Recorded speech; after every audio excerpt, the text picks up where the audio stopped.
Bapak-bapak, ibu-ibu, saudara-saudara kaum muslimin rahimakumullah. Dunia ini penuh dengan berbagai macam kesibukan. Sejak dari petani yang turun ke ladang, pedagang yang berangkat ke pasar, pelajar yang menuju sekolah, sampai kepada pegawai yang berangkat ke kantor, seluruhnya tidak lain untuk mencari sesuatu yang bernama bahagia. Setiap orang menginginkan kebahagiaan, dan tidak seorang pun menginginkan kesengsaraan dalam kehidupan ini. Namun nyatanya tidak setiap orang yang ingin bahagia mengetahui jalan yang harus ditempuhnya untuk sampai kepada kebahagiaan itu. Maka pada kesempatan pertemuan kali ini, saya ingin menyampaikan sebuah hadis dari junjungan kita baginda Nabi besar Muhammad sallallahu alaihi wasallam yang termuat dalam kitab Mukhtarul Ahadits An-Nabawiyah, di mana beliau bersabda, arba'un min sa'adatil mar'i. Ada 4 perkara yang merupakan tanda dari orang bahagia. Saya mau tanya, di antara saudara-saudara yang hadir di sini, apa ada yang kepengen jadi orang sengsara? Ya. Seluruhnya tentu ingin mendapatkan kebahagiaan. Maka menurut resep dari Nabi kita, tanda orang bahagia itu 4. Jadi kalau saudara ingin bahagia, harus mempunyai 4 perkara ini. Yang pertama, orang bahagia itu kata Nabi, darun wasi'un. Punya rumah biar bagus asal gede. Enak ngaturnya. Daripada sudah punya rumah kecil, adanya di pinggir kali, gubuk, kalau hujan bocor, miring lagi, kiamat. Loh, kalau gitu Islam materialis dong. Hadis ini boleh diartikan dengan makna hakiki, arti yang sebenarnya. Boleh diartikan dengan makna majazi, arti kiasan. Kalau dia diartikan dengan arti kias, maka yang dimaksud darun wasi'un ay qalbun wasi'un. Rumah yang luas tidak lain daripada hati yang lapang. Karena di situ kunci kebahagiaan yang sebenarnya. Walaupun kita cuma tinggal di petak berukuran 2 kali 3 meter, kalau hati kita luas rasanya rumah itu. Tapi biar rumah kita halamannya saja puluhan ribu hektar, ada kolam renangnya, kamar tidurnya tidak lagi terhitung. Kalau hati yang menempati rumah itu sempit, maka akan terasa sempit jugalah rumah itu. Tempat bergantungnya tidak lain adalah hati. Marilah kita mencoba melihat berbagai pandangan orang tentang bahagia ini. Ada orang menyangka bahwa bahagia itu kalau dia mendapatkan harta yang sebanyak-banyaknya.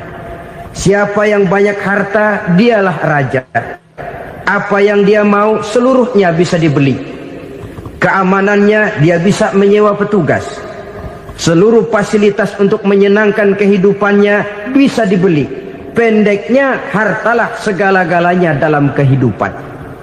Sampai ada pepatah mengatakan, innad darahima fil amakini kulliha taksur rijala mahabatan wa jalala. Sesungguhnya harta, dinar, dirham, uang, di mana-mana selalu bikin hebat orang yang memilikinya. Coba lihat, orang yang punya duit sama yang enggak punya duit, jangan gaya hidupnya, gaya jalannya aja lain. Wahia lisanun liman arada fasahatan, wahia silahun liman arada qitala. Uang adalah senjata yang paling ampuh bagi orang yang mau pergi perang, dan lidah yang paling fasih bagi orang yang mau bicara. Kalau bicara dengan lidah macet, cobalah bicara dengan harta, lancar. Sampai ada pepatah demikian, segalanya bisa diatur dengan harta. Maka di kalangan orang yang berpandangan semacam itu, seluruh kegiatan hidupnya hanya terfokus kepada bagaimana mengumpulkan harta yang sebanyak-banyaknya. tidak peduli halal haram, tidak kenal sore pagi siang dan malam, tidak sempat sujud, jauh dari agama, jauh dari kehidupan yang bersifat ruhaniyah, jauh dari Allah dan sebagainya, sampai dalam Al-Quran dikelompokkan dalam kelompok yang dinamakan lumazah. Allazi jama'a malahu wa 'addadah yahsabu anna malahu akhladah. Mereka mengumpul-ngumpulkan harta sebanyak-banyaknya dan menyangka bahwa harta yang banyak itu dapat mengekalkan hidupnya, mengekalkan kekayaannya, mengekalkan kebahagiaannya. Saudara hadirin yang berbahagia, kalau pandangan hidup ini benar, artinya kalau harta memang merupakan satu-satunya hal yang dapat membuat orang bahagia, tentu di rumah mewah tidak akan pernah ada tangis derita. Tentu di satu tempat di mana fasilitas hidup serba menunjang tidak ada yang namanya penderitaan. Tapi suka dan duka, sedih dan gembira, senyum dan tawa adalah milik setiap orang, baik dia punya harta maupun dia tidak punya harta. Nyatalah bahwa harta semata-mata bukan merupakan jaminan bahwa orang akan bahagia. Walaupun tanpa harta orang sulit untuk bahagia. Saya mau cerita, ada orang super kaya, namanya Aristotle Onassis, Raja Tanker Yunani. Dia punya kapal tanker saja konon sampai 11 banyaknya. Punya perusahaan penerbangan yang disebut Olympic Airlines. Punya hotel di berbagai kota besar di dunia ini, sejak dari New York, London, Paris, Rome dan sebagainya. Bahkan punya pulau yang dia namakan Pulau Scorpio. Ini kan namanya sudah kaya nggak tanggung-tanggung, punya pulau.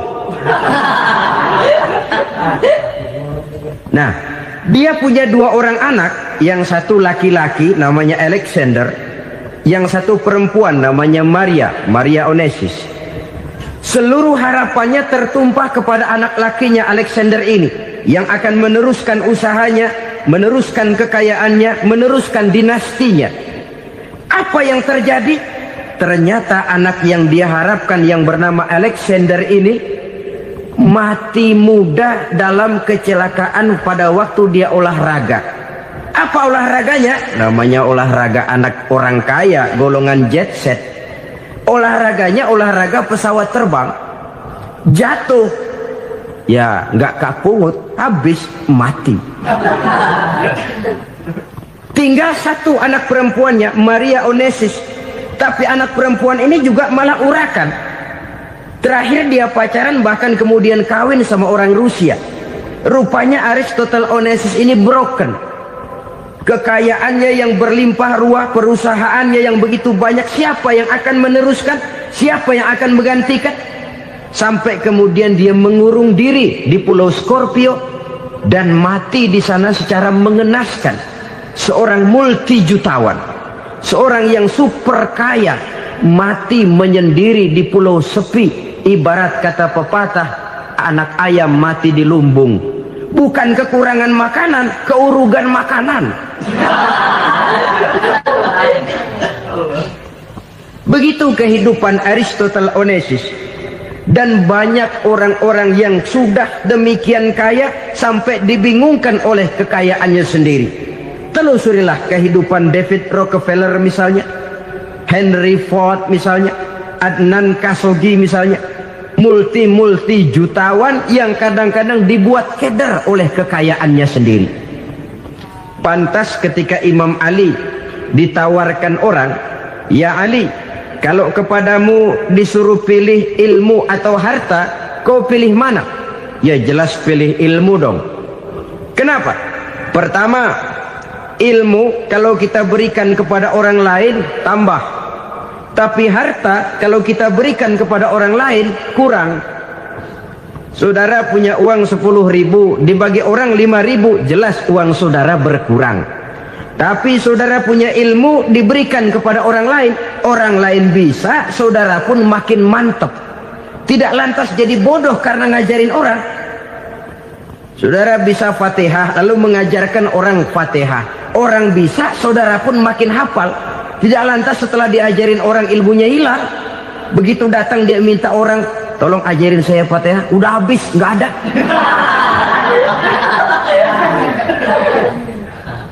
Yang kedua kata Imam Ali, ilmu menjaga kita. Kalau harta, kita yang harus jaga. Makin banyak ilmu, makin terpelihara diri seharusnya. Tetapi makin banyak harta, makin bingung kita jaganya. Sampai kadang-kadang kalau perlu seluruh keliling rumah dipasangi alarm. Belum cukup disewakan anjing besar-besar, pasang di depan pintu, awas anjing galak. Masih belum cukup juga, cari centeng tukang-tukang kepruk jaga rumah. Masih terasa belum aman, padahal rumahnya dikelilingi tembok besar. Di balik tembok ada pintu-pintunya tebal. Di balik pintu itu terbuka masuk kamar, kamar pun ada pintunya, pintunya pun kuat. Masuk ke dalam kamar ada lemari, lemarinya pun pintunya kuat, dikunci, kuncinya pun kuat. Tapi terhadap seluruhnya yang timbul cuma sekedar was-was saja. Kesimpulannya sekali lagi, tanpa harta orang memang sulit untuk bahagia. Tapi harta semata-mata tidak merupakan jaminan orang akan bahagia. Dengan hati yang luas, itu modal utama untuk mencapai kebahagiaan hidup. Orang yang hatinya luas, saudara-saudara, punya hati yang lapang, melihat kenyataan hidup ini, dia bersyukur senantiasa kepada Allah. Lantas tidak timbul hasud dan iri hatinya. Oleh karena itu jiwanya selalu lapang. Kalau tidak, cupik hati namanya. Dangkal pandangan, tidak senang melihat orang lain dapat nikmat, dan itu sering dijadikan contoh. Kalau orang yang lapang dada, dia lihat tetangganya beli TV baru, dia berkata, alhamdulillah ya, tetangga kita beli TV, mudah-mudahan kita bisa ikut nonton. Lapang dadanya. Tapi orang yang sempit hati, lihat tetangga beli televisi, meriang. Enggak dia apa-apain, meriang.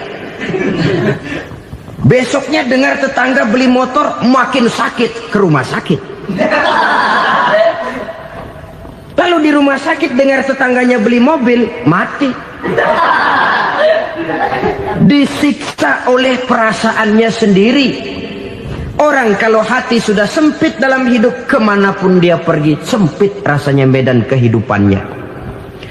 Kemudian kita melihat juga ada orang yang menilai bahwa bahagia itu katanya kalau punya kedudukan yang tinggi, pangkat yang agung, wibawa yang besar. Mungkin betul, tapi mungkin juga tidak. Bergantung kepada hati orang yang punya pangkat itu. Sama dengan harta tadi. Harta akan membawa bahagia kalau dia jatuh ke tangan orang yang berhati lapang. Tapi harta akan jadi bencana kalau jatuh ke tangan hati orang yang sempit. Pangkat akan membawa bahaya kalau jatuh di tangan hati orang yang sempit. Lebih dari itu, kenyataan mengajarkan kepada kita bahwa ternyata pangkat dan jabatan tidak selamanya memberikan kebahagiaan dalam kehidupan. Bahkan resikonya kelewat besar. Beberapa bukti kita bisa ambil dari para pemimpin dunia yang menjadi korban lantaran pangkat dan jabatan yang disandangnya. Saudara ingat Presiden Abraham Lincoln dan John Kennedy dari Amerika? Dibunuh orang. Park Chung-hee dari Korea Selatan, Ziaur Rahman dari Bangladesh, Anwar Sadat dari Mesir, terakhir Indira Gandhi dari India, menjadi korban dari pangkat dan jabatan yang disandangnya dari orang-orang yang tidak senang dia memegang jabatan itu. Dia akan mudah mengundang bencana. Sehingga pantas kalau seorang presiden terkemuka Amerika, Harry Truman namanya, dia mengatakan jabatan presiden itu, kata dia, seperti orang nunggang macan, naik macan. Harus kita taiki, kalau enggak dia bakal nerekam kita, ngeri katanya.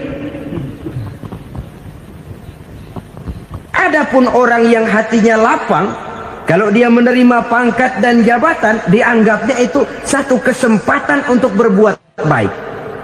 Tapi orang yang berhati sempit, menerima pangkat dan jabatan, bukan kadang-kadang menerima, malah berusaha setengah mati mencapai dengan segala cara. Kalau perlu jilat atas, jilat atas. Jadi golongan sumuhun dawu. Jadi kelompok kulon nuwun, yes sir, yang kerjanya cuma oke bos. Kalau perlu jilat atas, jilat atas. Kalau perlu injak yang bawah, injak yang bawah. Perlu sikut kiri kanan, sikut kiri kanan. Yang penting pangkat dapat, jabatan dapat. Orang yang semacam ini, kalau sudah mempunyai pangkat dan jabatan, biasanya dia tidak menganggap itu sebagai amanah, tidak menganggap sebagai kesempatan berbuat baik, tapi malah kesempatan untuk memperturutkan hawa nafsunya yang dilatar belakangi oleh kesempitan hatinya tadi. Apalagi kalau orang memperoleh pangkat karena banyak mengeluarkan uang. Seakan-akan pangkat dan jabatan itu sekarang macam proyek, pakai tender. Siapa yang berani bayar segini, naik. Nggak berani, minggir. Padahal logikanya, kalau orang mencapai satu jabatan karena banyak mengeluarkan uang, hampir bisa dipastikan bahwa setelah jabatan itu dia pegang, langkah pertama yang akan dilakukannya ialah berusaha bagaimana uang yang dia keluarkan supaya kembali. Ya paling kurang pulang modal dulu dong. Soal mikirin rakyat soal nanti, tapi ini modal harus pulang. Itu celakanya kalau orang memperoleh pangkat dan jabatan cuma karena banyak mengeluarkan uang. Jarang orang yang mempunyai keyakinan dan pandangan bahwa pangkat dan jabatan merupakan amanah. Jadi sekali lagi, pangkat dan jabatan mungkin saja membawa kebahagiaan kalau jatuh ke tangan orang yang berhati lapang. Tapi bisa jadi bencana kalau dia jatuh ke tangan orang yang mempunyai hati yang sempit. Dan lagi-lagi stresnya hati yang lapang.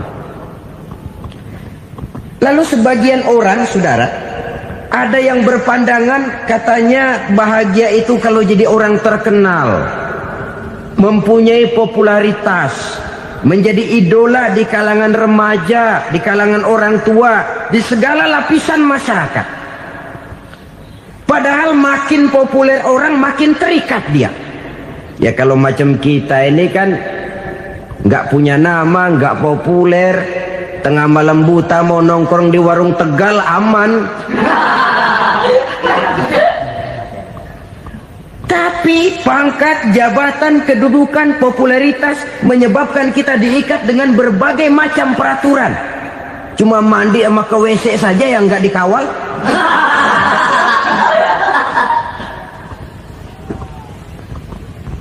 Benarkah popularitas, ketenaran membawa kebahagiaan? Mungkin.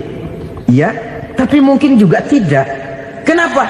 Banyak orang-orang populer yang mengakhiri hidupnya secara tragis. Kita ambil beberapa nama. Di Amerika tahun 60-an ada bintang seksi paling terkenal yang dijuluki sex bomb. Bom seksi. Sampai sekarang jadi legenda, namanya Marilyn Monroe. Singkatan doublenya itu inisialnya MM, Marilyn Monroe. Terkenal, top, sampai dia mati tahun 62. Namanya sekarang masih saja dibicarakan orang. Kenapa dia bunuh diri? Tidak punya hartakah dia? Banyak. Kurang populerkah dia? Seluruh dunia mengenalnya. Sejak rakyat kecil sampai pejabat tinggi dia punya hubungan. Kenapa? Jenuh. Dia terlahir dalam keadaan yatim. Setelah itu tidak lama dia berangkat remaja, ibunya meninggal. Pindah dari wanita asuh ke wanita asuh sampai 12 orang ibu angkatnya.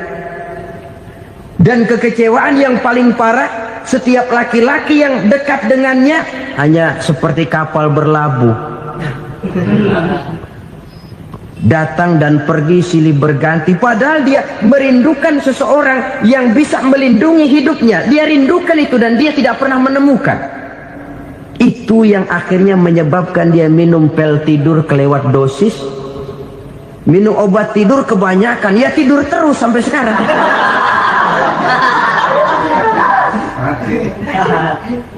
Dia mengakui, saya telah memiliki ketenaran, tapi saya tidak pernah hidup dalam ketenaran itu. Saya pandai main sandiwara, tapi saya ingin hidup dalam alam yang real sebagaimana umumnya orang. Itu yang dia rindukan. Menyusul jejak yang namanya Marilyn Monroe ini, Billie Holiday, saudara kenal tentu, di rumah sakit dirawat. Dia juga minum obat overdosis, mati lagi. Jimi Hendrix minum obat tidur overdosis kelewat batas, mati lagi. Lalu yang menghanyutkan diri di danau, Janis Joplin dan Brian Jones. Ini orang-orang populer, orang-orang terkemuka yang mengakhiri hidup secara tragis, bukan karena tidak terkenal, mungkin karena sudah saking terkenalnya. Contoh paling belakangan, Bruce Lee. Wah, ini tukang-tukang kepruk tentu kenal siapa dia. Sampai sekarang pun tabir kematiannya masih merupakan misteri. Dan yang masih hidup juga menunjukkan gejala yang aneh. Michael Jackson, rumahnya di Beverly Hills itu dijaga sedemikian rupa, dan dia selalu curiga kepada setiap makanan harus steril, bersih dari segala macam kimia. Kemana dia pergi, itu tukang-tukang kepruk sudah selalu menjaga dan mengawal, dan dia seakan takut menunjukkan mukanya yang asli. Hingga kalau tampil ke tengah di luar show, dia kadang memakai pakaian yang tidak menunjukkan dia yang sebenarnya, takut dikenali orang. Ternyata popularitas sering jadi momok yang meracuni kehidupan manusia.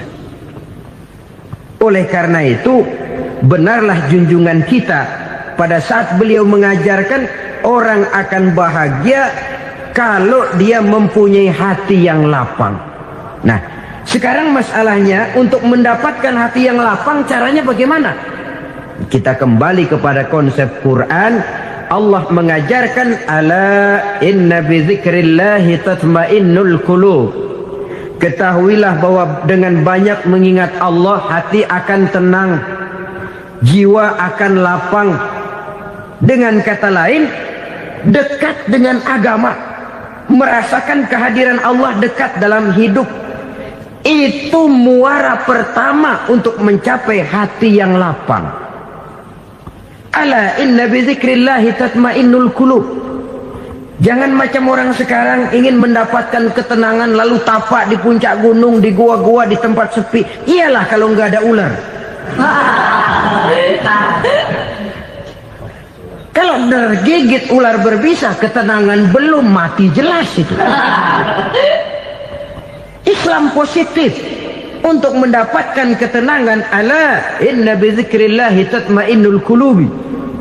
Bahwa ketahuilah bahwa dengan banyak mengingat Allah, hati akan tenang, jiwa akan lapang, nuansa pikiran akan luas. Karena yang namanya bahagia ada dimanapun manusia berada. Di kampung ada bahagia, di kota ada bahagia, di ngarai, di lembah, di gunung, di hutan, di lautan, di angkasa luar, dimanapun bahagia itu ada kalau kita bermodalkan hati yang lapang ini. Dan hati akan lapang kalau kita dekat dengan agama. Dekat dengan harta buat sementara hati mungkin tenang, tapi ketenangan yang relatif dan temporer. Apalagi orang tiap kali tambah harta, tiap kali tambah rencana. Itu wajar. Mungkin sebelumnya saudara berpikir, kalau punya duit 5.000 enak nih. Begitu punya duit 5.000, aduh sayang kalau 10.000 aja. Tiap kali tambah harta, tiap kali lain rencana. Makin banyak rencana, makin menjauhkan kita dari yang namanya ketenangan.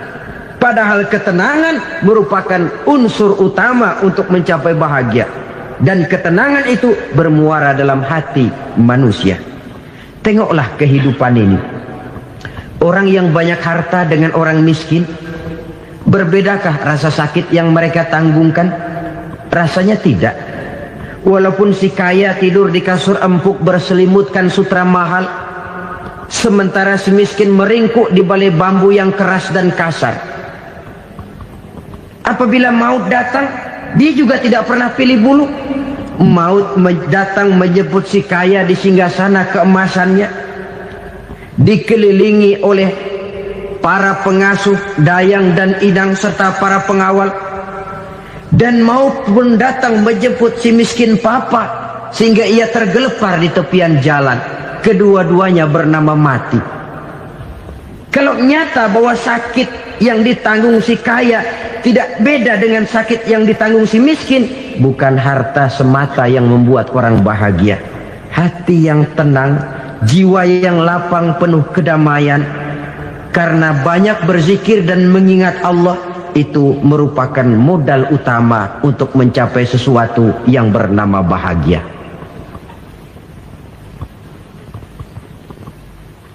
Saudara hadirin yang saya hormati, inilah yang pertama dari 4 ciri yang digambarkan oleh Nabi tentang tanda-tanda orang bahagia.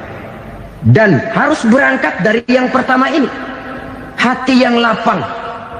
Ini yang harus kita miliki lebih dahulu, baru nanti akan menyusul kepada poin yang ketiga, kedua dan selanjutnya. Sebab kalau hati sudah terisi dengan jiwa yang lapang, seluruh persoalan insya Allah akan bisa kita atasi dengan sebagaimana mestinya.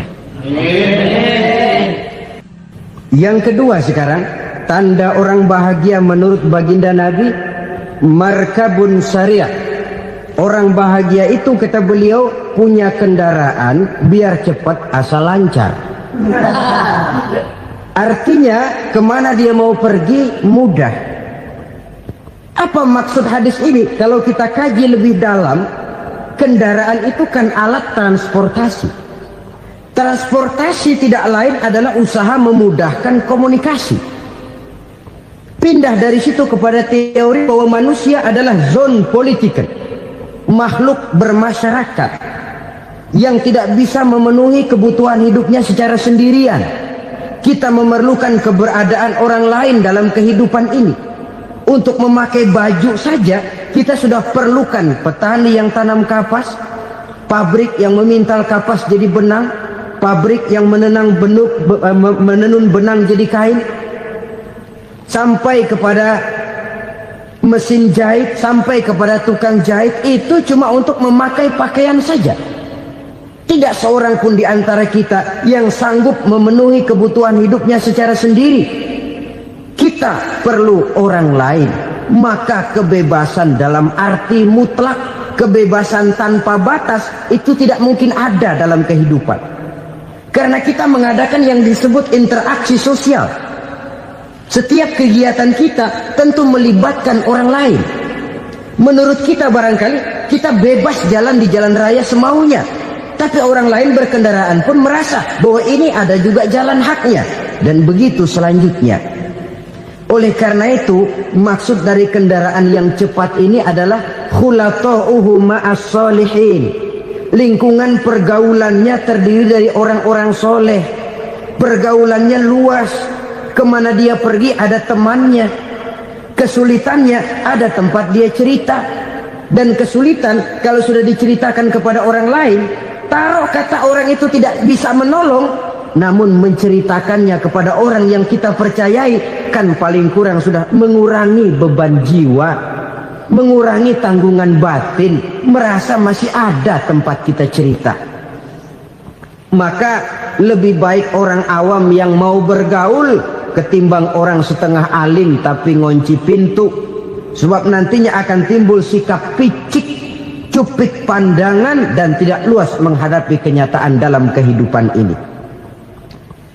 Namun yang harus kita garis bawahi, pergaulan memang mesti luas.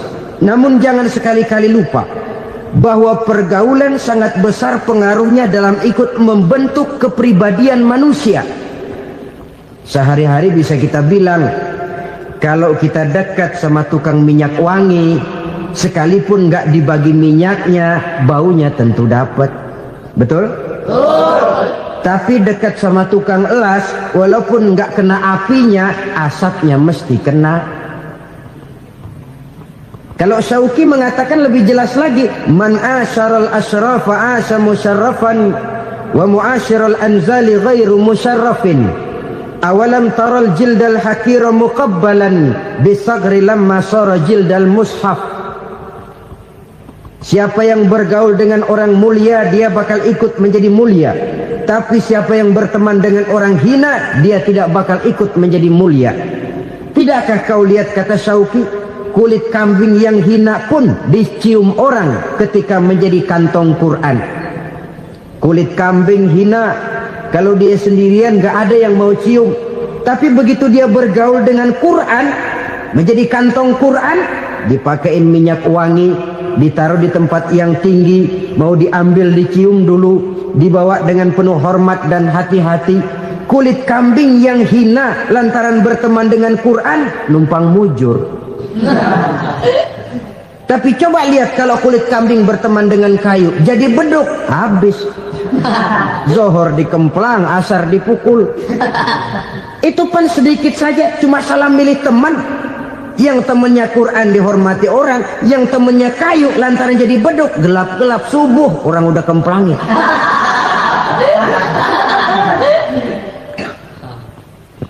Maka terutama kepada adik-adik remaja yang masih mencari identitas diri, yang ibarat kaset masih kaset kosong, mudah diisi oleh apapun, pandai-pandailah memilih teman dalam bergaul.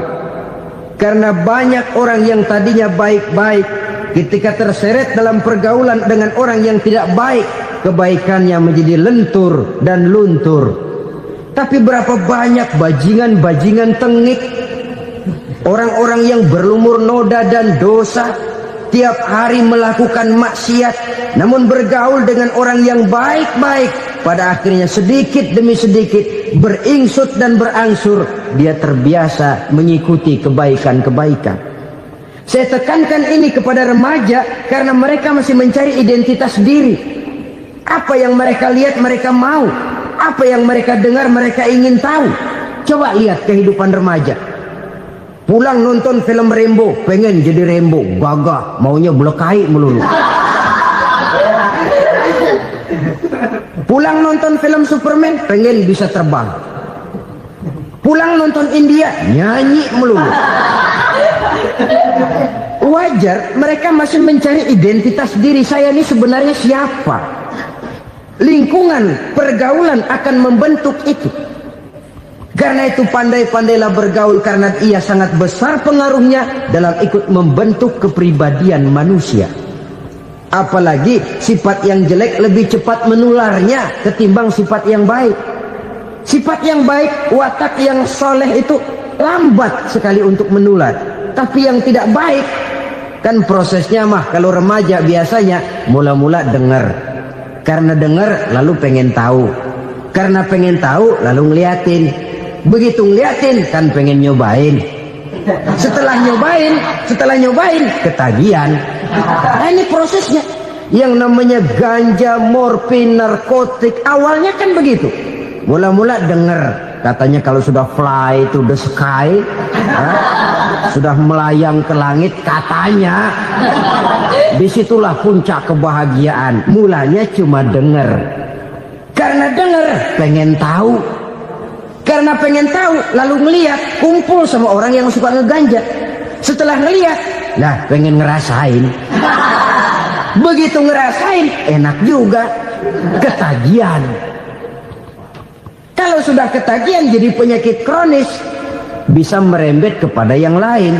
Iya, kalau orang tuanya mampu untuk beli morfin, beli ganja.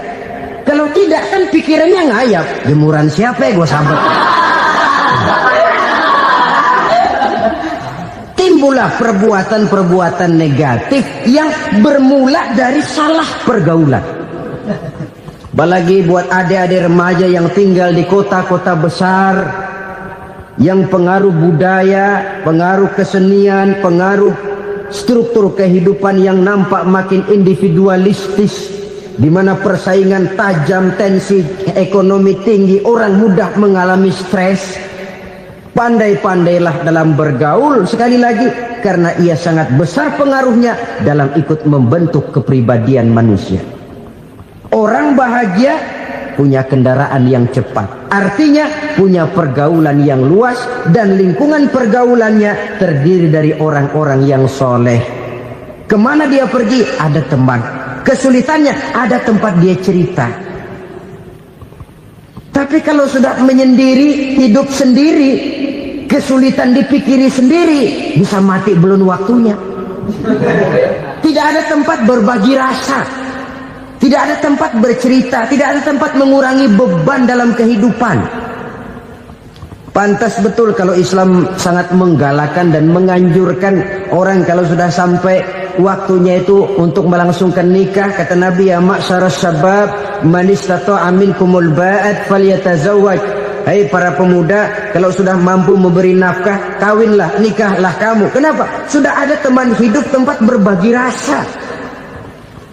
Kesulitan kalau ada tempat cerita akan lebih ringan ketimbang kita telan sendiri, walaupun bobot kesulitannya sama beratnya. Saudara-saudara kaum muslimin rahimakumullah, inilah ciri yang kedua, punya kendaraan biar cepat asal lancar. Kemana kita mau pergi gampang.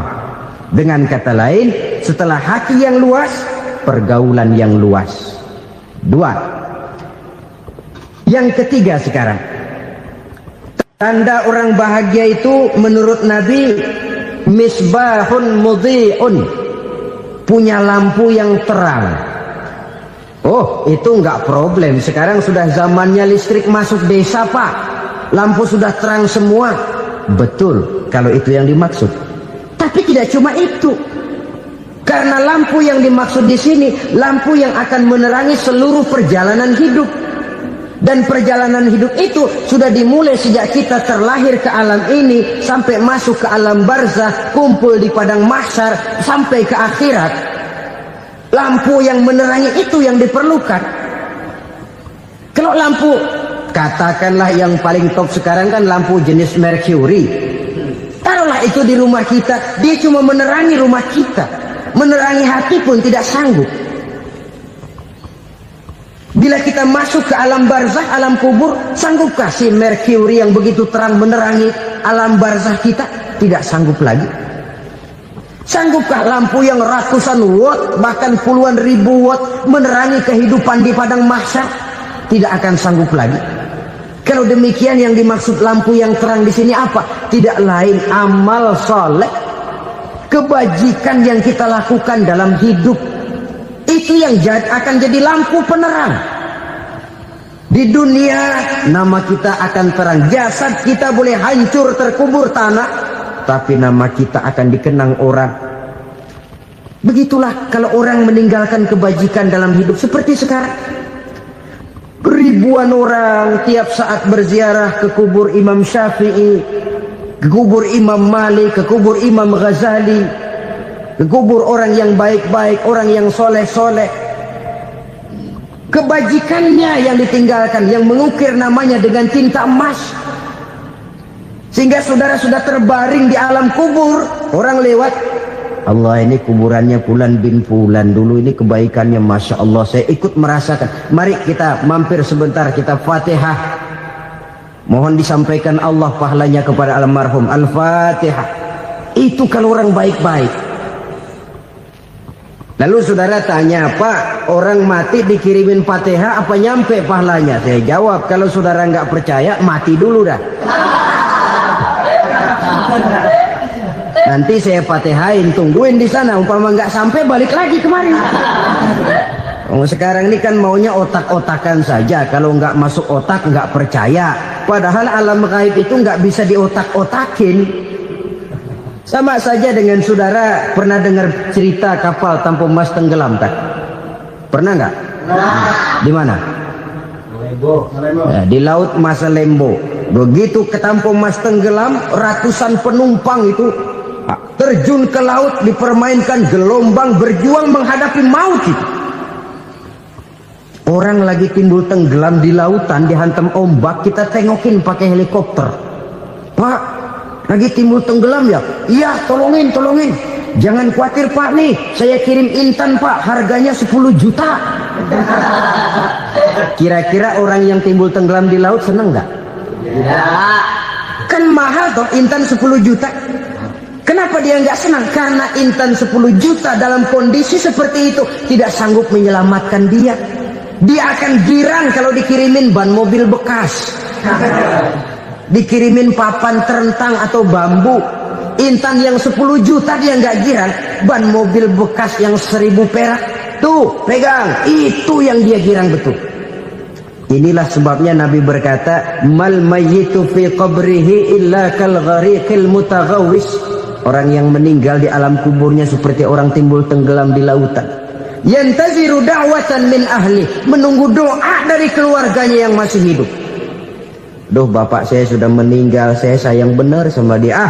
Kirimin kulkas ke kuburannya Itu sama saja dengan tadi orang tenggelam di lautan dikirimi intan yang harganya 10 juta, tidak sampai. Begitulah kalau kebajikan yang kita tinggalkan dalam hidup, sudah mati pun kubur kita masih diziarahi orang. Tapi kalau jahat yang kita tinggalkan, boro-boro lah orang mau doa lewat dekat kuburan kita juga serem. Tuh bajingan no, dulu mati dipendem di situ tuh. Jangan lewat situ, ntar kesurupan, jangan. Lewat saja orang ngeri. Konon lagi membacakan Fatihah dan mengirimkan doa. Hidup pada hakikatnya adalah kesempatan untuk berbuat baik. Maka sekali kesempatan itu diberikan, manfaatkan dengan sebaiknya. Sebab kesempatan kedua tidak akan pernah ada. Kesempatan berbuat baik di sini, di akhirat sudah pembalasan namanya. Sekali kesempatan itu dicabut, dia tidak akan pernah dikembalikan lagi. Kata Iqbal, hidup tidak mundur ke belakang, Bung. Berhenti diinjak orang, mundur hancur. Tidak ada kata mundur dalam hidup ini.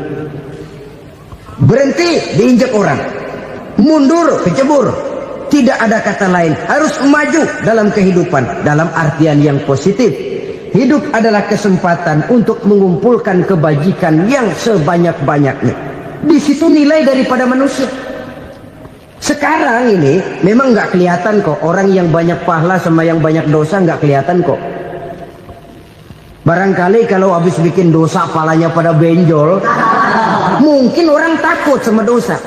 Tapi sekarang sama saja, orang yang banyak dosa dengan yang nggak banyak dosa jalan bareng dari belakang, sama, nggak kelihatan beda. Tapi ada waktunya di mana pahala memegang peranan, di mana dosa diperlihatkan. Sama saja kalau kita bawa mobil siang, lampu kan nggak begitu berfungsi. Apa lalu bilang, alah ini lampu berat-beratin, copot-copotin aja dah. Tidak perlu begitu. Kenapa? Pada satu saat malam senja akan datang. Bila matahari terbenam, senja pun datang, gelap mulai merayap, disitulah baru terasa perlunya lampu. Pahala begitu. Sekarang orang yang nggak ada pahalanya nggak kelihatan dalam kehidupan. Tapi pada satu saat senja kehidupan akan datang. Ajal merenggut nyawa, malam merayap, dan hidup mulai diliputi kegelapan di alam barzakh. Dikala itu kalau nggak punya lampu, alangkah malangnya kita. Sebab amal yang baik, kata Nabi, di alam barzakh itu akan diciptakan menjadi perempuan yang cantik menemani kita. Amal yang jahat akan menjadi orang yang paling jelek nemenin kita. Udah di tempat gelap yang nemenin jelek.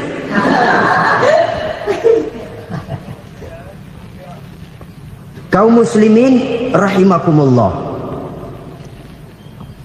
Kalau demikian masalahnya, tergantunglah kita pandai memanfaatkan waktu. Al-waktu kasayf, waktu itu cepat sekali. Yang namanya waktu itu tahu-tahu. Tahu-tahu udah tahun 87. Tahu-tahu udah begitu. Tahu-tahu yang kemarin anak-anak, sekarang udah pada punya anak. Tahu-tahu saja itu. Begitu cepat waktu berlalu. Kalau tidaklah pandai kita memanfaatkannya, akan rugi kita. Nabi bersabda, "Man kana yaumuhu khairun min amsihi fahuwa rabih." Barang siapa yang hari ini lebih baik daripada hari kemarin, itu orang untung. Hari ini lebih baik daripada kemarin.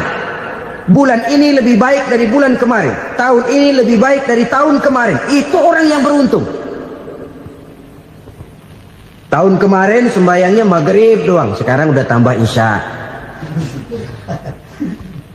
Tahun kemarin cuman Idul Fitri aja ngancem bener, sekarang udah tambah Jumat, lalu tambah lagi maghrib, tambah lagi isya, dan selanjutnya. Hari ini lebih baik daripada kemarin, itu orang yang beruntung. Wa man kana yaumuhu mislu amsihi fahuwa khasir. Lalu barang siapa yang hari ini sama saja dengan hari kemarin, itu orang rugi. Hari ini sama dengan kemarin, rugi itu. Bulan ini begitu, bulan kemarin begitu, tahun ini begitu, tahun lalu juga begitu. Rugi itu orang. Rugi apa? Rugi umur. Umur tambah, amalan gak pernah tambah. Dan saya pikir lebih merupakan azab ketimbang nikmat kalau orang dikasih panjang umur cuma untuk numpuk dosa. Mending mana? Panjang umur banyak dosa sama pendek umur dikit dosa? Mending mana? Mending mana? Ya, paling mending tentu panjang umur banyak pahala.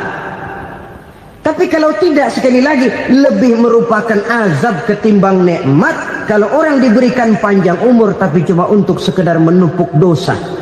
Kehilangan kesadaran bahwa dunia bukan terminal akhir dari satu perjalanan. Dia cuma halte di mana kita berhenti sebentar untuk menuju kepada terminal yang hakiki. Saudara-saudara kaum muslimin rahimakumullah, inilah lampu yang akan menerangi kehidupan. Amal yang kita lakukan di dalam kehidupan.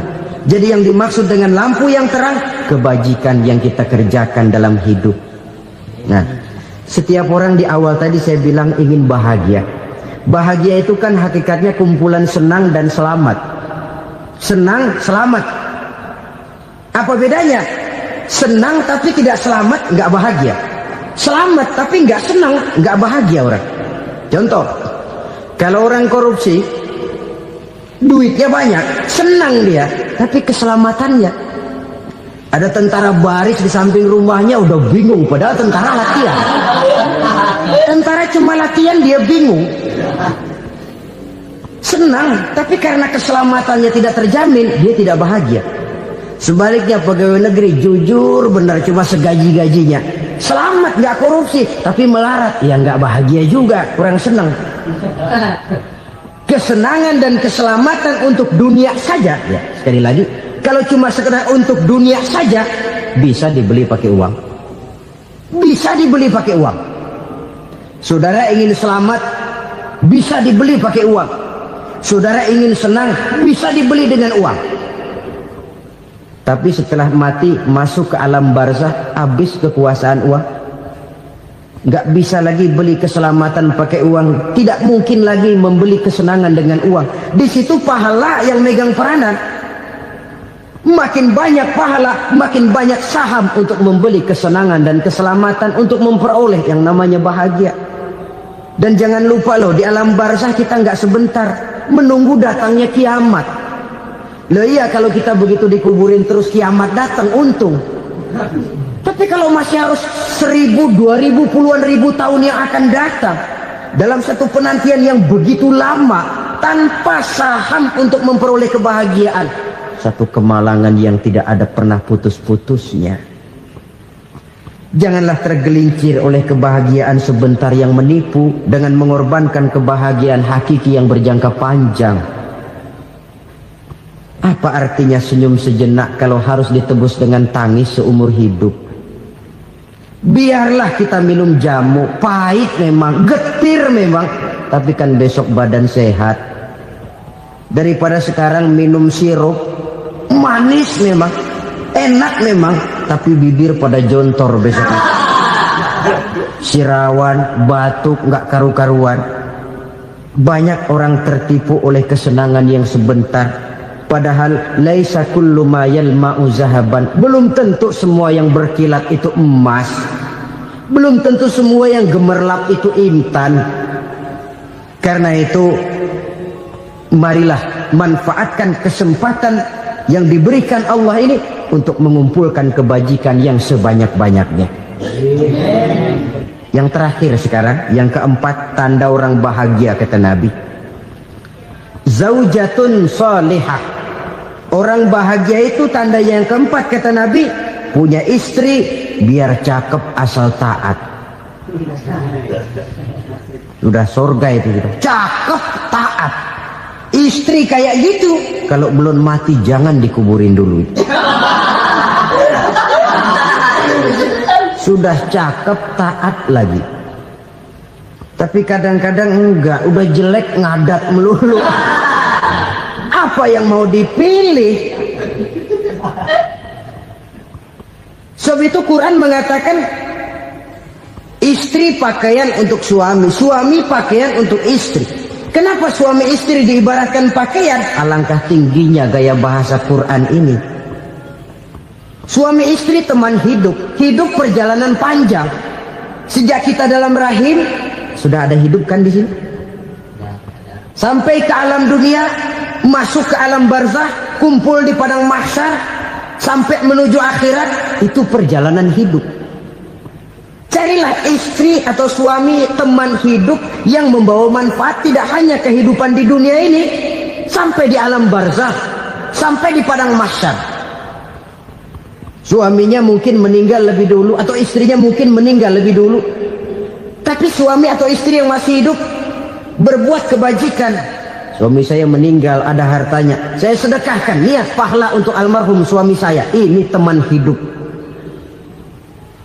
tidak dibatasi dan tidak bisa dipisahkan oleh maut sekalipun.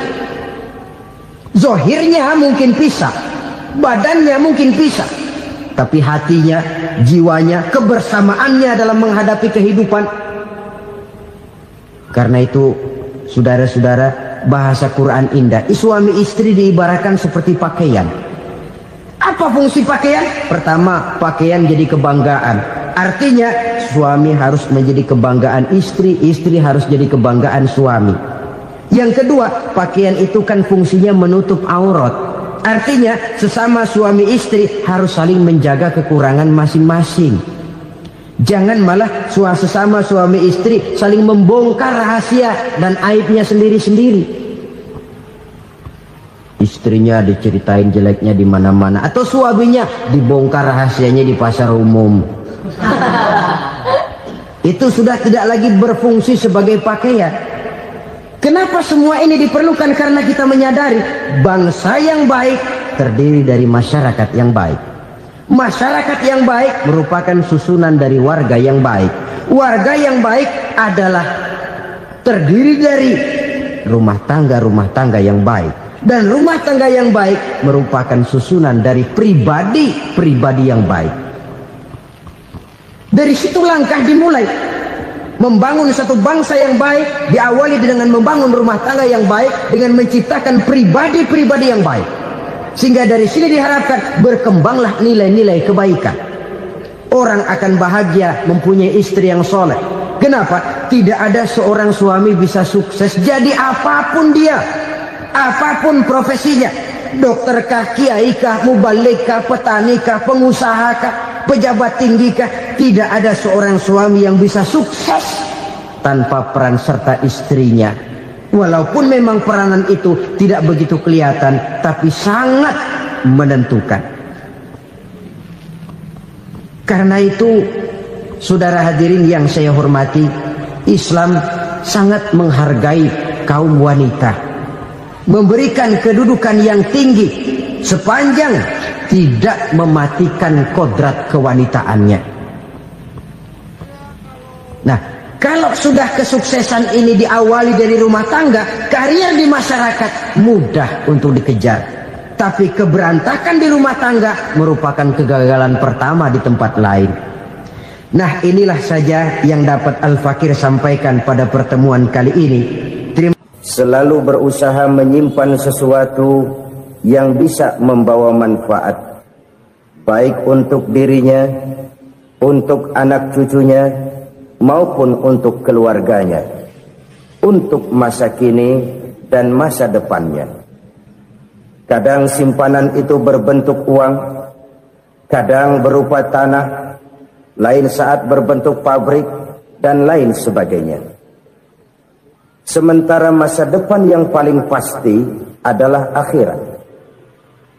Jika untuk masa depan dunia kita rela memeras keringat, membanting tulang, pergi pagi dan pulang petang, menyimpan uang, menyimpan tanah, menyimpan pabrik, pernahkah kita merenung jika satu saat kiamat datang, kita dibangkitkan dari kubur masing-masing, berdiri di padang mahsyar untuk mempertanggungjawabkan seluruh kegiatan hidup kita di dunia ini, lalu kita akan menuju ke alam akhirat. Sudahkah kita mempunyai simpanan untuk akhirat kita? Pada pertemuan kali ini saya ingin menyampaikan sebuah hadis di mana Rasulullah sallallahu alaihi wasallam bersabda, "Arba'un min kanzil jannah." Simpanan sorga ada 4 macam. Yang pertama, ikhfa'us sadaqah, menyembunyikan sedekah. Saudara-saudara kaum muslimin, sebagaimana yang kita maklum bahwa Allah Subhanahu wa taala melebihkan sebagian rezeki dari kita terhadap yang lain. Ada yang kaya, ada yang setengah kaya, ada yang miskin, ada yang setengah miskin, dan selanjutnya. Ada yang gajinya kecil tapi penghasilannya gede. Ada yang penghasilannya gede tapi nggak punya gaji. Ada juga yang memang gajinya gede dan penghasilannya gede. Kelebihan rezeki merupakan sunnatullah dan tidak harus membuat kita merasa lebih dari yang lain. Bahkan sebaliknya, kelebihan itu harus membuat kita ringan tangan untuk menolong mereka yang memang memerlukan pertolongan. Kalau saudara diberikan ilmu, maka pertanyaan akhirat cuma satu: ilmumu kau amalkan untuk apa? Kalau saudara diberikan umur yang panjang, pengadilan akhirat juga bertanya satu: umurmu kau habiskan di mana? Tapi kalau saudara diberikan harta, pengadilan akhirat akan bertanya 2: hartamu kau dapat dari mana? Kau belanjakan kemana? Dari mananya ditanya, dan kemananya juga ditanya. Oleh karena kita akan dimintakan pertanggungan jawab, maka amanah yang bernama harta ini harus kita gunakan dengan sebaik-baiknya. Ada penggunaan yang merupakan kewajiban, itu zakat namanya. Ada penggunaan yang sewaktu-waktu, itu infak namanya. Ada yang lebih sewaktu-waktu lagi, dan itu sedekah namanya. Zakat dia terikat oleh haul dan nisab, oleh putaran batas waktu dan ukuran dari harta itu sendiri. Sedangkan infak terikat oleh situasi dan kondisi perekonomian seseorang. Sedangkan sedekah tidak terikat dengan apapun. Dalam kondisi seperti apapun kita bisa melakukan sedekah dengan yang terkecil sekalipun. Sampai-sampai Rasulullah sallallahu alaihi wasallam mengajarkan, la tahkiranna minal ma'rufi syai'an walau an talqa akhaka biwajhin talik. Atau ada hadis, tabassumuka fi wajhi akhika laka shadaqah. Senyumanmu kepada temanmu adalah sedekah. Jadi untuk melakukan sedekah tidak harus dalam berbentuk uang. Dengan ilmu kita bisa sedekah, dengan tenaga kita bisa bersedekah, dengan pikiran kita bisa bersedekah, bahkan senyum kepada teman itu pun sedekah. Jadi kalau sedekah dengan uang memang belum punya uang, nyengir aja banyakin. Itu asal pada tempatnya, jangan lalu ketemu tiang listrik cengengesan. Tentu tidak pada tempatnya dan tidak wajar. Nah, sedekah yang paling dicintai Allah adalah sedekah yang disembunyikan.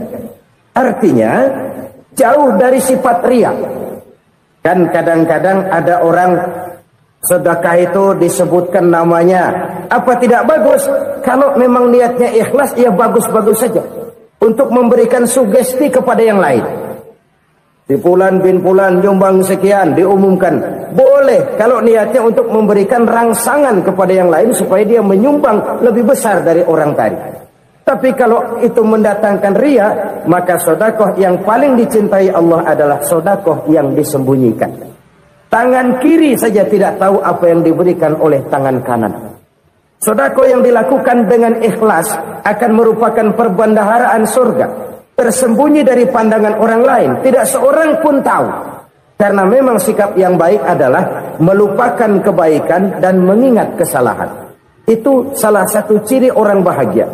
Orang yang selalu mengingat kesalahannya dan berusaha melupakan segala kebaikannya. Kalau dia akan ada kebaikan, dia tidak bisa ikut, dia merasa rugi karena dia merasa belum pernah berbuat baik. Tapi kalau akan melakukan kesalahan baru, dia ingat kesalahan yang sudah-sudah, sehingga terhalang baginya untuk melakukan satu kesalahan baru. Demikianlah saudara-saudara, bahwa Allah melebihkan rizki sebagian kita dari yang lain, agar terjadi tolong-menolong dalam kehidupan ini. Jadi kesenjangan yang nature, kesenjangan yang alami, itu sunnatullah. Ada yang kaya, ada yang miskin, ada yang kelas menengah. Nah, kenapa lalu sekarang kita berusaha mengentaskan kemiskinan? Oleh karena adanya kesenjangan struktural. Kalau yang kaya bisa semakin kaya, kenapa yang miskin tidak bisa naik jadi ikut sedikit kaya? Sebab pada dasarnya Islam adalah agama yang sejak turunnya sudah berupaya memerangi kemiskinan. Bahkan dikatakan kemiskinan itu mendekatkan kepada kekufuran. Orang kalau miskin udah dekat banget sama kafir. Gampang menjadi kafir.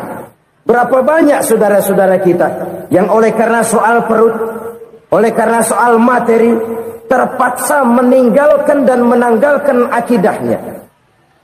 Menjual petunjuk yang diberikan Allah dengan kesenangan dunia yang cuma sebentar ini. Na'udzubillah, thumma na'udzubillah.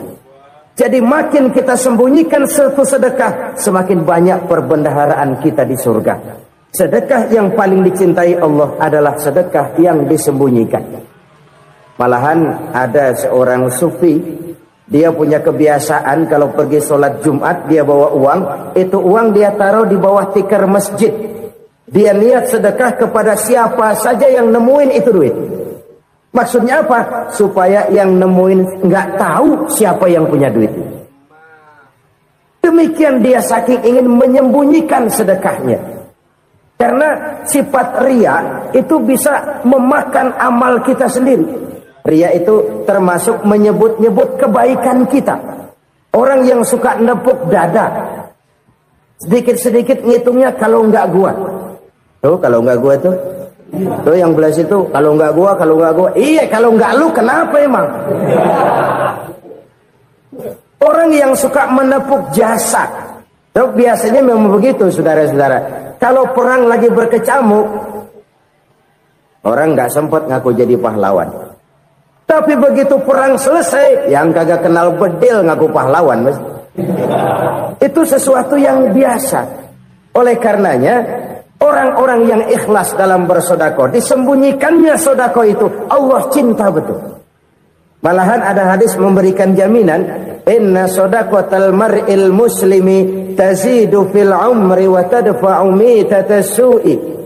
Sesungguhnya sedekahnya seorang mukmin tazidu fil umri, bisa menambah umur panjang. Wa tadfa'u mitatas su'i, dan menyelamatkan manusia dari mati secara su'ul khatimah. Jadi siapa yang kepengen panjang umur, banyaklah sedekah. Yang bosan hidup, pelit terus. Sedekah menambah panjang umur dan menyelamatkan manusia dari mati secara su'ul khatimah. Pak, katanya umur itu nggak bisa ditambah, nggak bisa dikurangin. Kapan? Kalau ajal sudah datang. Fa idza jaa ajaluhum la yastakhiruna sa'atan wa la yastaqdimun. Kalau ajal datang tidak bisa dimajukan, tidak bisa dimundurkan. Itu kalau ajal sudah datang. Tidak bisa lagi umur ditambah dikurangi, sudah datang. Tapi kalau belum datang, itu kan haknya Allah. Mau ditambah, mau dikurangi, hak prerogatif Allah. Sebagai pencipta manusia, Allah maha kuasa dan maha mampu. Sedekah ini menambah panjang umur dan menyelamatkan manusia dari mati secara su'ul khatimah. Itu orang mati kan sama ya, kondisinya mati, nggak nafas. Tapi hakikat mati kan lain-lain. Ada yang mati itu husnul khatimah, baik akhirnya. Misalnya lagi ngaji mati, lagi sholat mati, lagi sedekah mati. Ini yang dinamakan dengan husnul khatimah, baik di akhirnya. Sebaliknya ada yang su'ul khatimah, jelek di akhirnya. Ini yang jadi catatan akhir. Lagi nyekek botol, mampus. Lagi banting kartu, modar.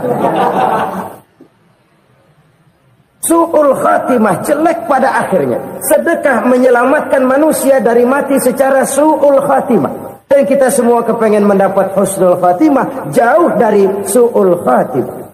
Oleh sebab itu yang bisa menyelamatkan kita dari penyakit itu antara lain adalah sedekah yang disembunyikan, yang dikerjakan dengan ikhlas karena Allah. Tidak karena kepengen dipuji orang, tidak karena ingin dikatakan orang pemurah, sebab orang dermawan itu orang yang memberi tanpa harus diminta. Kalau masih harus diminta, ya belum dermawan namanya, masih harus diminta. Kalau nggak diminta ya tulus, lolos, polos. Saudara-saudara kaum muslimin rahimakumullah. Harta adalah amanat dan akan kita pertanggungjawabkan. Allah melebihkan rizki sebagian kita dari yang lain agar kita saling tolong menolong, bantu membantu. Nabi janjikan siapa yang meringankan beban saudaranya muslim di dunia, Allah akan meringankan bebannya di akhirat nanti. Sebuah jaminan dari baginda Nabi.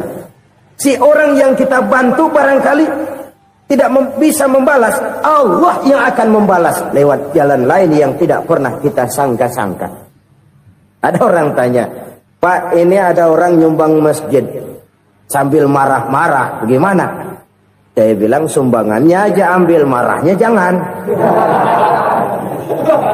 Marahnya jangan diambil, itu urusan dia. Saudara-saudara kaum muslimin rahimakumullah. Umat Islam ini kan umat yang punya potensi besar. Kadang kita merenung, kenapa kadang-kadang pembangunan masjid kok lambat sekali? Kalau hotel hari ini peletakan pertama, bulan depan peresmian. Supermarket hari ini peletakan batu pertama, minggu depan peresmian. Tapi kalau sudah yang namanya masjid, kadang-kadang peletakan batu pertama sekaligus jadi batu terakhir. 3 tahun, 4 tahun, campur nebar jalak di jalanan, duit dijaring kayak ikan sepat. Apa tidak ada orang Islam yang kaya? Banyak. Apa tidak ada pengusaha muslim yang jadi konglomerat? Ada. Lalu yang belum banyak itu yang komit terhadap nilai-nilai agamanya. Akhirnya kita jatuh jadi umat yang lemah. Belum ada pengusaha konglomerat muslim buka pabrik supermi cap beduk misalnya, umpamanya atau pabrik kecap cap sorban, supaya identitas keislamannya sedikit kelihatan. Kita jatuh jadi umat yang lemah karena potensi tidak terinventarisir dengan baik. Kita ini ibarat kompor yang cuma matengin nasi orang lain. Potensi kita dimanfaatkan oleh orang lain. Ukhuwah Islamiyah kita baru terbatas kepada silaturahmi. Ukhuwah di bidang ekonomi kita lemah, ukhuwah di bidang kebudayaan kita lemah, apalagi ukhuwah di bidang politik kita lebih rapuh lagi. Padahal ukhuwah itu adalah totalitas kehidupan manusia, menyangkut ipolek sosbud, memerlukan nilai-nilai ukhuwah. Jadi oleh karena itu mari kita menyadari, di dalam harta kita, walaupun kita yang cari, pergi pagi, pulang sore, peras keringat, banting tulang, di sana ada harta anak yatim. Di sana ada hak masjid.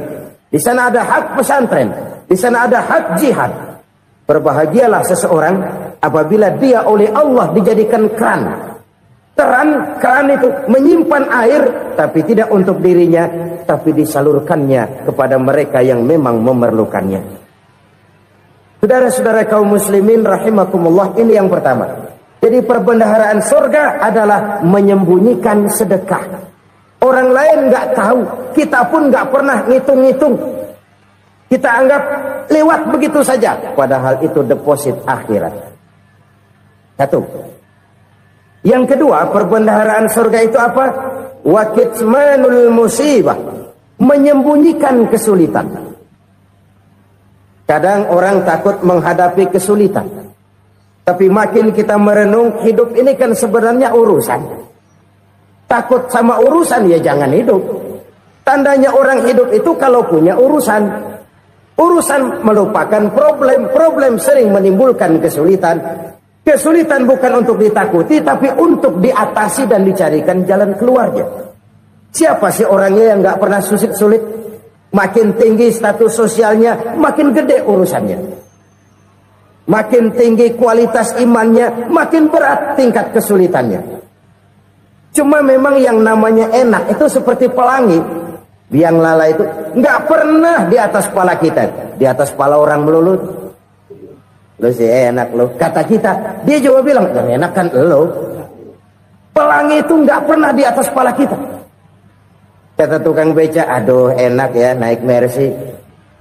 Kata tukang beca, apa yang di dalam mobil Mercy? Aduh enak bener tukang beca, di jok ngeringkuk ngorok pules bener. Saya kamar pakai AC sejuk, tempat tidur Sultra, empuk, alga, spring bed, kulak kulik nggak bisa pules kalau belum minum Valium, belum tidur. Enak bener tukang beca, di jok ngorok nggak tahu wetan kulon. Si tukang beca bilang yang di Mercy enak, yang di Mercy bilang tukang beca enak. Inilah enak. Nggak pernah di atas kepala kita, di atas kepala orang lain melulu enak itu. Nah, saudara-saudara, yang merupakan perbendaharaan surga itu orang yang bisa menyembunyikan kesulitan, baik pribadi ataupun rumah tangga. Nih terutama rumah tangga yang jadi soalnya. Kadang-kadang kita ini kalau senang, sebaliknya kalau senang kita diam, kalem aja, cuek. Banyak banget duit kita bawaan, diam aja udah. Malah ketemu orang takut. Tapi begitu susah, sekampung tahu.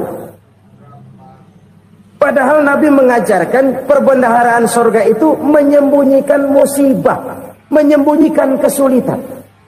Kalau enak, cerita sama orang-orang. Kalau nggak enak, rasain sendiri, tekan sendiri, atasin sendiri. Kita kan sebaliknya. Tenang kita diam. Asal lagi susah, paling tidak kita nyari teman buat cerita kesusahan. Siapa orangnya yang nggak pernah susah? Cuma soalnya bagaimana kita mengatasi kesusahan itu sendiri.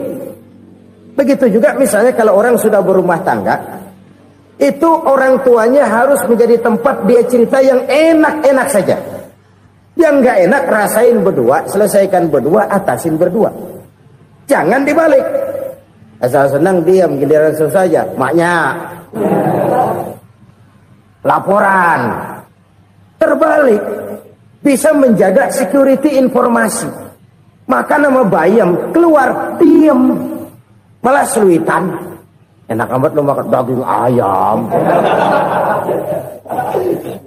Security informasi. Saudara-saudara kaum muslimin rahimakumullah. Ujian yang terberat itu yang pernah diberikan kepada para nabi, para rasul, para aulia, para ulama. Makin tinggi keimanan, makin berat bentuk kesulitan. Ayo saya kemukakan satu contoh saja. Ada seorang nabi yang kaya, nabi kaya, namanya Nabi Ayub. Iblis kalau orang begini kan keki. Ibadahnya rajin, kaya. Nih yang kayak begini susah digodain. Kalau ibadahnya rajin, miskin, kali bisa disogok. Sini imannya mantap, ibadahnya rajin, kaya, nabi lagi. Oh, tapi namanya iblis, nggak kurang akal. Laporan, Tuhan, kenapa iblis? Ya ini bahasa saya, bahasa Qurannya sih nggak gitu. Itu hambamu yang namanya Ayub, dia rajin ibadah cuma karena dikasih kaya aja. Coba kasih miskin dia, berhenti dia sembahyang. Ah, kamu bisa aja. Saya tahu Ayub itu hambaku yang ikhlas. Saya buktiin Tuhan, silahkan. Dibuktiinlah, iblis turun ke alam ini. Yang mula-mula dia lakukan, dia rusak sawah ladang Nabi Ayub. Dia binasakan binatang ternak Nabi Ayub. Sehingga dalam waktu singkat, jatuhlah Nabi Ayub dari orang paling kaya, jadi orang paling miskin. Beliau masih ibadah di mihrab dalam masjid. Datang iblis. Saudara Ayub, ya, lagi ngapain? Ibadah. Nyembah Allah, nyembah Allah. Oh, percuma. Kenapa? Tuhan yang ente sembah nih, dia udah bikin miskin ente. Sawah ladang ente hancur lebur, binatang ternak binasa. Sekarang ente jadi orang paling miskin. Ngapain nyembah Tuhan kayak begitu? Tekor. Udah berhenti dah ibadah, berhenti ibadah. Ini iblis sama Tuhan laporannya lain, yang dikerjakan kepada Nabi Ayub juga lain. Benar begitu iblis kata Nabi Ayub? Iya. Sawah ladang saya habis, buras. Binatang ternak saya binasa, binasa. Saya miskin, bangpak. Apa jawab Nabi Ayub? Bukan innalillahi, ini hebat. Alhamdulillahillazi a'tani wa akhadha minni. Segala puji bagi Allah yang telah memberikan harta kepada saya dan sekarang mengambilnya lagi. Alhamdulillah. Allah yang ngasih, Allah yang ambil. Itu mah urusan Allah. Iblis cuman ibadah jalan terus, sujud lagi Nabi Ayub. Iblis seleher gondok banget. Dasar Nabi nggak mempan dia apa-apain. Miskin malah alhamdulillah. Allah yang ngasih, Allah yang ngambil. Jadi kalau kita tidak komit, kita tidak terikat kepada kaya, miskin, senang, susah, apa yang bisa bikin kita susah? Jadikan kekayaan, kemiskinan, jadikan senang, susah sebagai anak buah yang bisa kita atur. Jangan kekayaan ngatur kita, jangan kemiskinan ngatur kita. Kita yang harus mengatur mereka. Senang, susah, kaya, miskin, bahagia, sengsara, jadikan itu anak buah yang bisa kita atur.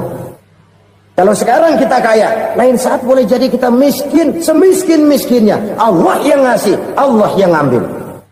Tenaga mana yang bisa menghalangi? Ibadah jalan terus. Iblis makin gondok. Dasar Nabi loh. Akhirnya apa? Nabi Ayub dikerjain, diberikan penyakit.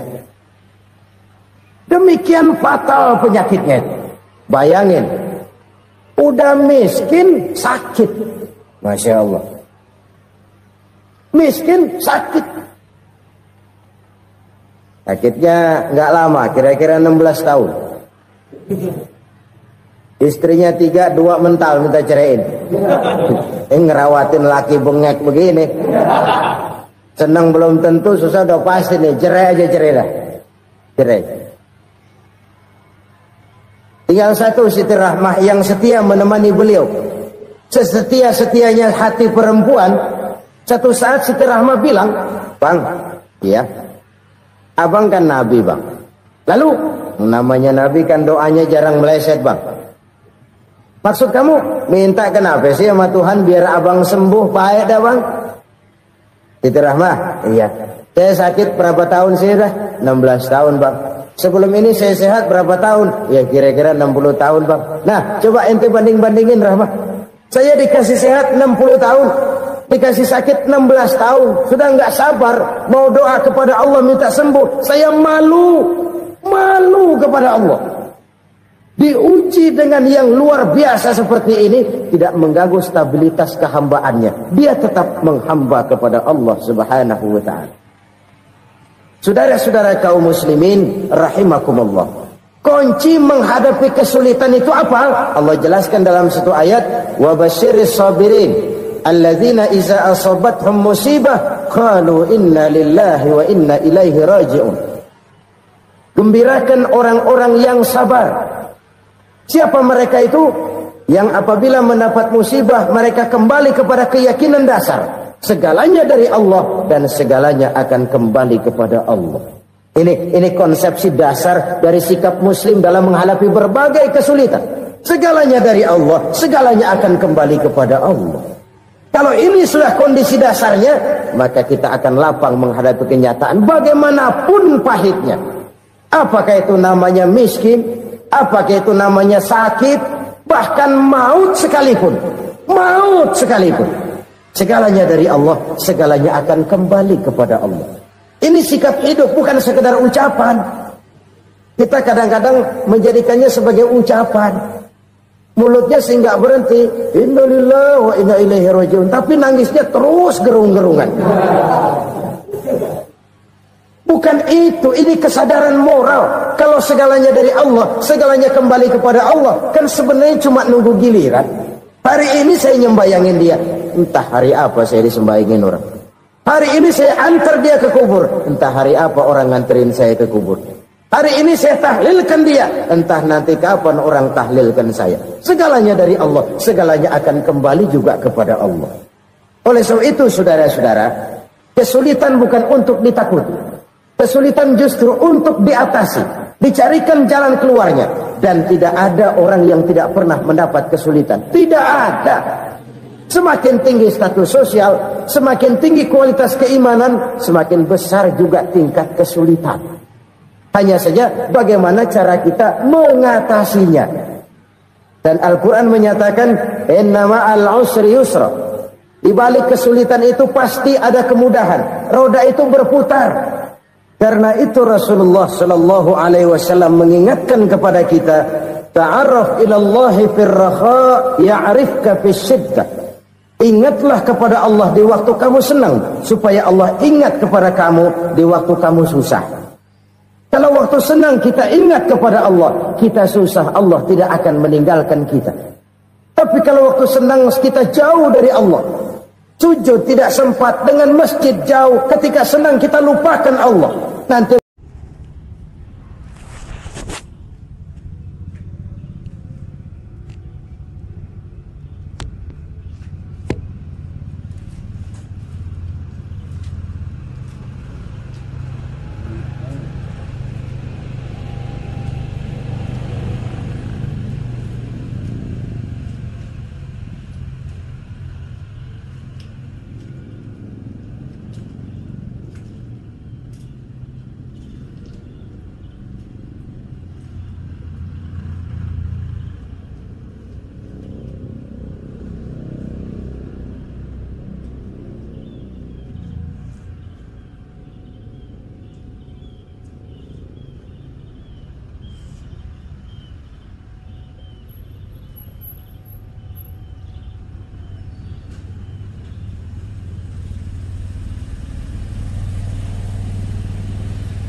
Oh, jemput tadi.